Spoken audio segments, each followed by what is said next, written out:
Alright, hello everybody. I just wanted to show you a project in a Cherokee Wolf Pup FQ16. Has a bed storage area which is about a third, perhaps half, and I installed these gas shocks. I was getting tired of holding up this bed frame, bed deck every time you need something or want to load something one hand. Anyway, this is how it works. Lift up just a slight bit, let it go, and raises all by itself. And about halfway down, and it just drops in place, has enough weight that it's not going to jump up. En route, traveling, bouncing around. When it's ready to lift up, get about halfway, and the angle that it is, and they recommend, I decided to figure out my own way of mounting these. It was an idea that was close and it didn't work out, but I had 20-inch shocks that are 20 pounds a piece and total of 40 on this deck, and even with some few blankets on top and a quilt or whatever, it's not much more weight, and it actually lifts itself up right now the way it is. What I like is halfway, just drop it, it's on its own, halfway up, lift, slight lifting, not having to strain to lift it up. Why these things didn't come with them to start with is beyond me. Cherokee, Forrest River Cherokee Wolf Pup FQ16 2017 model.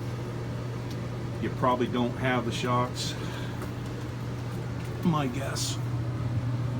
And also prior to that, these overhead doors for your cabinets, they didn't have any either, and constantly one-handed trying to fish for things out of your cabinet. Like me, you store a lot of stuff for camping, so it's a problem.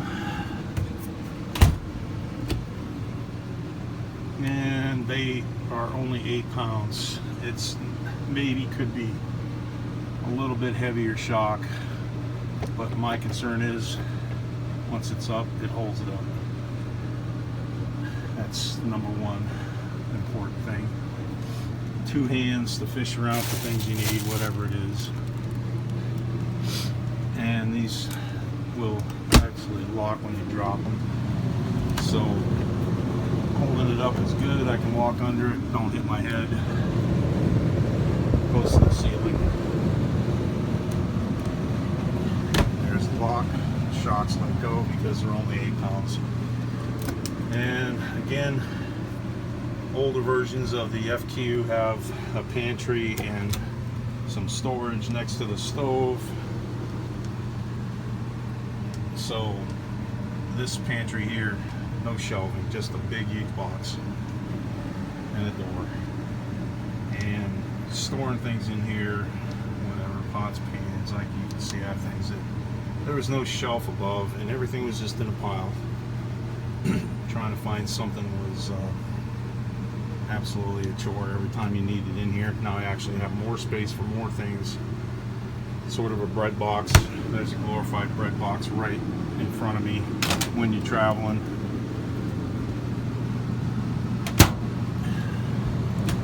Keeps the bread from getting squashed. There's an overhead pantry.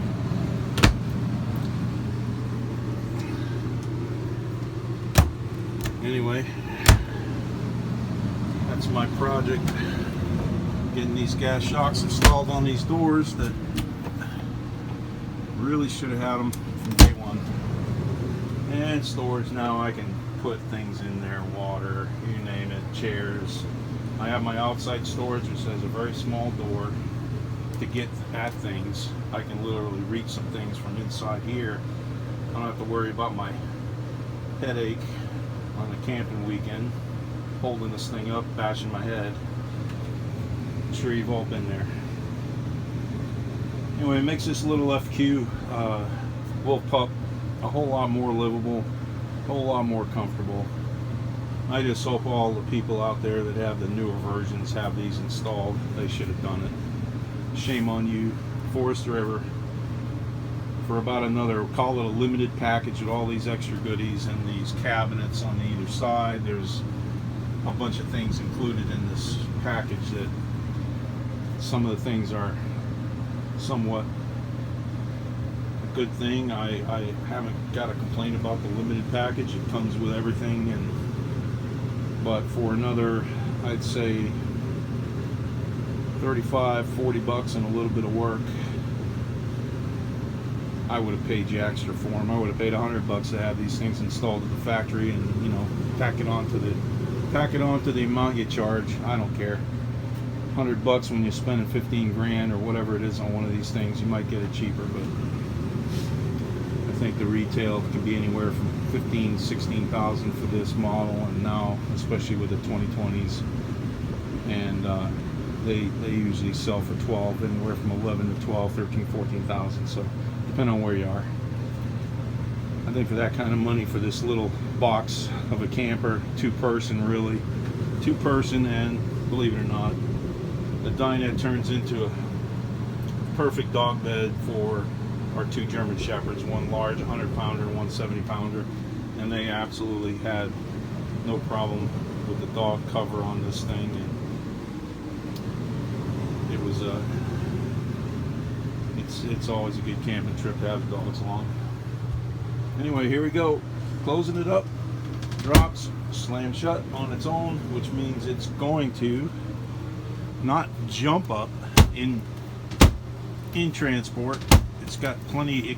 It has to go more than a third of the way up before the shocks take over at 40 pounds total between the two. I've seen guys that have YouTube videos that installed shocks that were like 67 pounds and 80 pounds and 100 pounds, and they hack their video up a little bit. Don't really show you the fact that when they're transporting these things, even with covers and mattresses on them, they bounce, and if it bounces in travel across railroad tracks or bumps or whatever, I bet you that when they get back to the camper, the bed's up in the air holding itself up. I didn't want that, so I just guesstimated, figuring how much weight is on here with the current mattress and the extra foam pad, which doesn't weigh that much. It's going to help it hold down even more, actually. And raising it up, I'm going to check that right now. It's not that much. It's not that much more weight.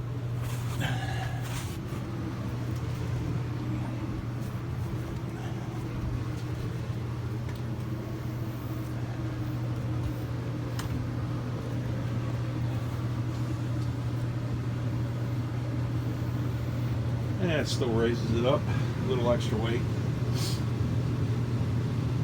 Guesstimated at 40 pounds, that could have been maybe 50 pounds. If you go to 60, whatever, or those 60s on each side, it's way too much. Total of 134 pounds, whatever that is, it'd be too much. The thing would pop up, you just touch your finger on it, it would pop up like a spring-loaded door and probably hit your chin on the way up if you weren't careful.